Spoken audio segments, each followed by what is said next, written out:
Welcome to Watercolor Wednesday. My name is Janine Gallizia. The goal of these videos is to give you little pieces of information that I know from my students and from listening to other people that many artists, amateurs, beginners, and sometimes professionals as well, have trouble with some small little aspects of painting. And so these little videos are basically there to help you progress with your painting. That said, it can be watercolor just like it could be oil painting or pastel because the principles are the same. All right, today what I wanted to do is focus on tonal values, because tonal values, to be perfectly honest, is a really tough one. I struggle with it sometimes. I look at my paintings when they're finished and I'm just like, what was I thinking? My tonal values are all wrong. It happens. It's pretty much called distraction. When we're distracted, we're thinking of the subject, we're thinking of the technique, we're thinking of just getting things right. Often our tonal values just sort of fly out the window because we focus on color. We put color first, which is a mistake. We need to put tonal values first. So what I suggest is that you break down your subjects to 3 or 4 tonal values. I say 4 if we include the white of the paper. So let's say we're using the white of the paper. That gives us 1. That gives us the white. That's the very lightest tonal value we can have. A light value, a mid value, and a dark value. If we can just focus on doing that, you're going to find that your tonal values will work in every single painting. And it's a lot easier than thinking, oh, maybe I need 20 or 11 or 12 or 15 tonal values. That's where it starts to get complicated. So breaking our tonal value range just down to light value, mid value, dark value, and white, if that's desired for the painting that you're doing, is so much easier. Here's an exercise. Come and have a look. We'll do this one together. So here is an exercise that I actually give to my students, and I have done for 20 years. It's really effective because it doesn't just show you how to improve your tonal values. It actually shows you where your tonal value problem is going wrong. So it's a real effective one. So I want you to draw on a piece of paper 5 rectangles. All right. There we go. This one will be the white, but we don't need it. So these are all our different tonal values that we're going to be doing. This one all the way at the other end of the white will be our darkest dark. Then we will have a mid dark value. Then we will have the mid value.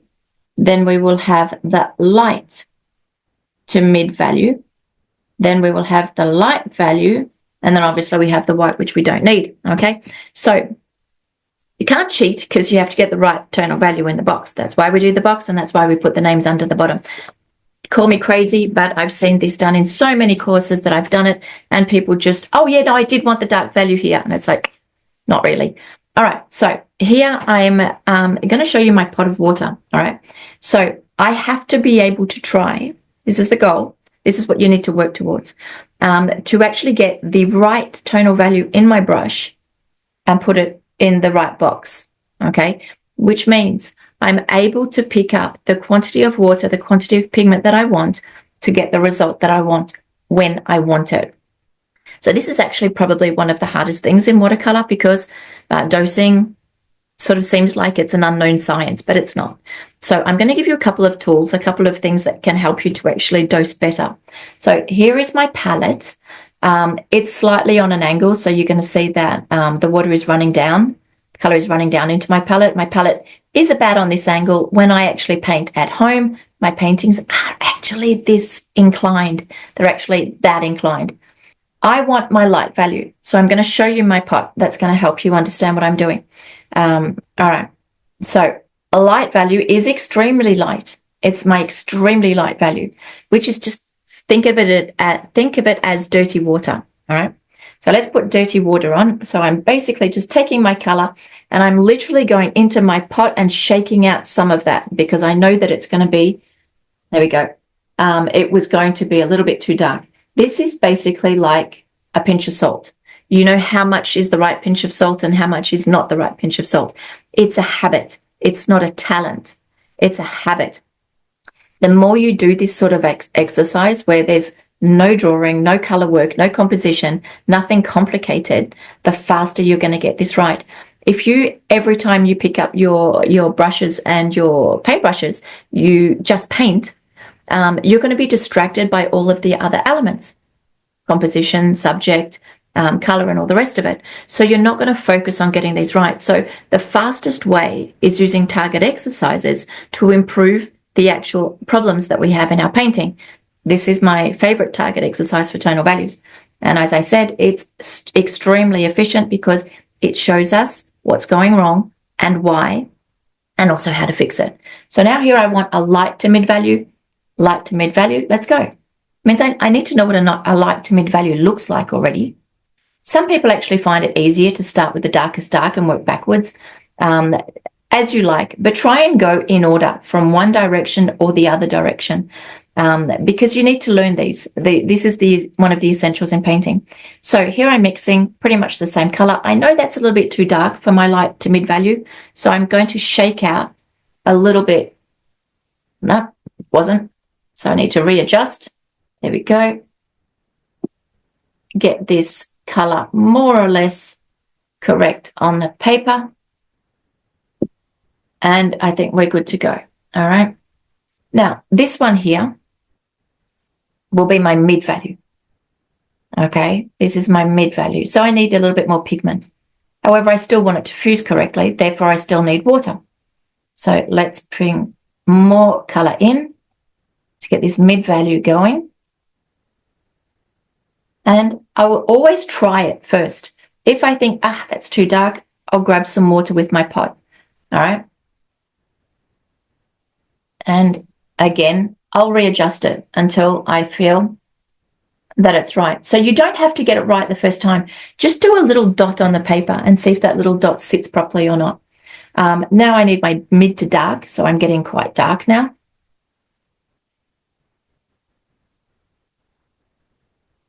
Picking up more paint.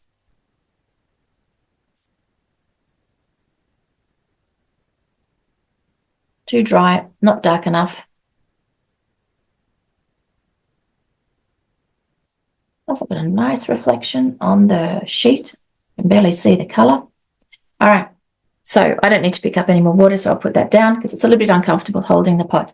All right, now we're going dark. We're going really dark. So now I know I'm actually picking up some purple in this one to get my darkest dark.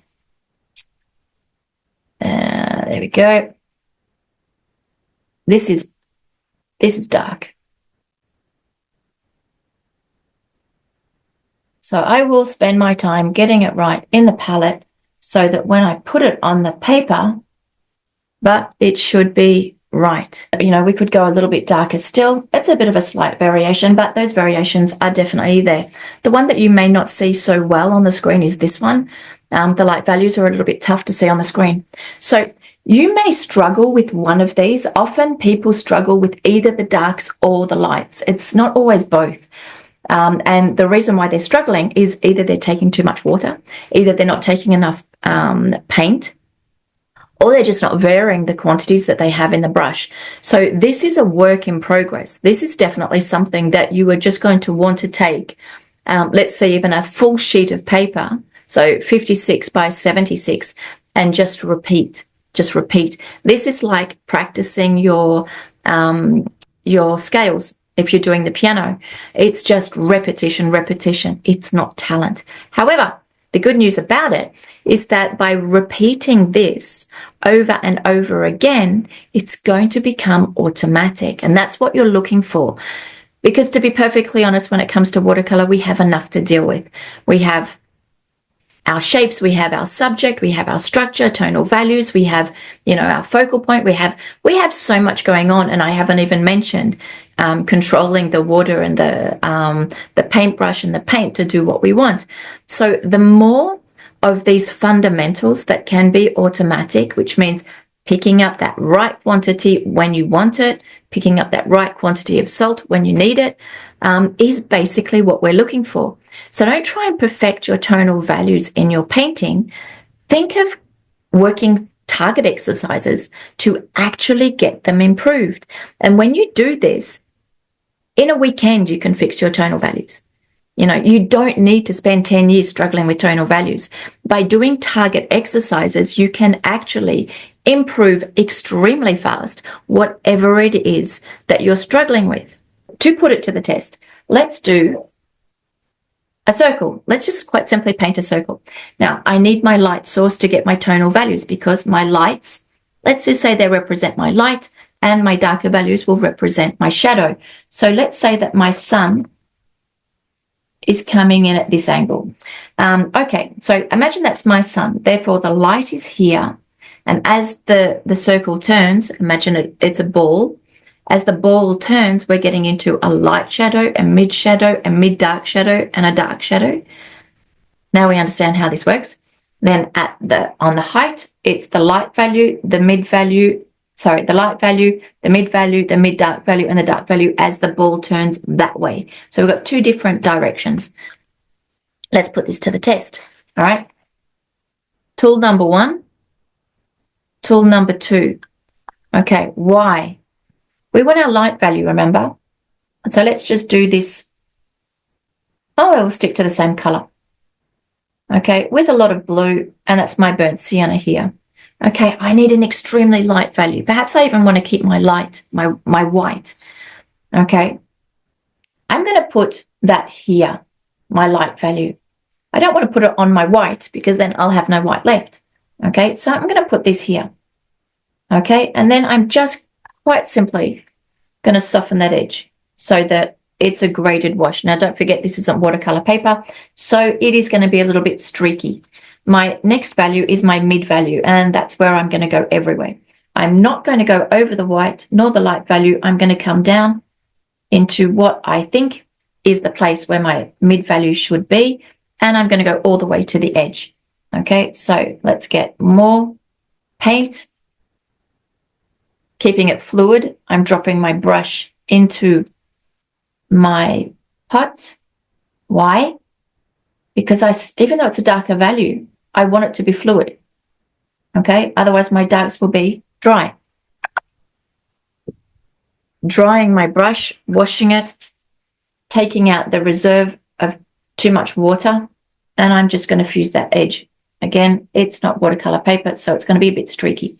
Okay, that I just did with a moist brush that doesn't interfere with the quantity of water on the paper. Now, dry brush, I need a darker value. This is now my mid to dark value. Okay, need the paint. Probably don't need any extra water. I'll always test it first. Maybe I can have a little bit. I've taken the juice, let's call it, on my palette over here, and I'm sticking that value here. Okay, we can see this already beginning to turn. Okay, there I will wash my brush, take out any extra water. Just had a drop fall on that, but it doesn't matter, just to get that edge nice. And now I can go for my darkest dark. So there's no water jumping out now. There's paint. This is where I should have put a little bit more. There we go. Windsor green on my palette.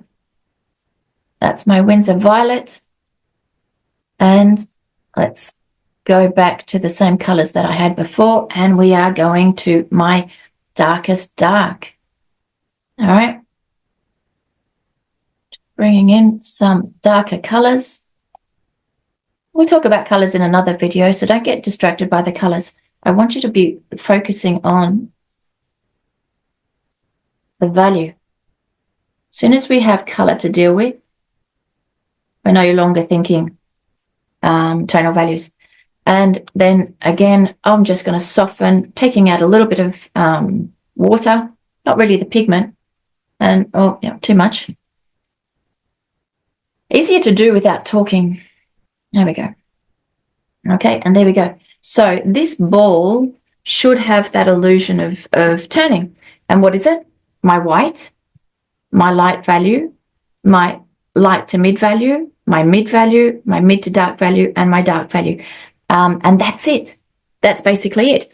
So if we're able to do this, put the value that we want when we want it, we're able to get the volume. We're able to get the distance in our paintings, and we're also able to get an effective light and shade. All right. So that's the little demonstration for today, and I will see you very soon. Take care. Bye-bye.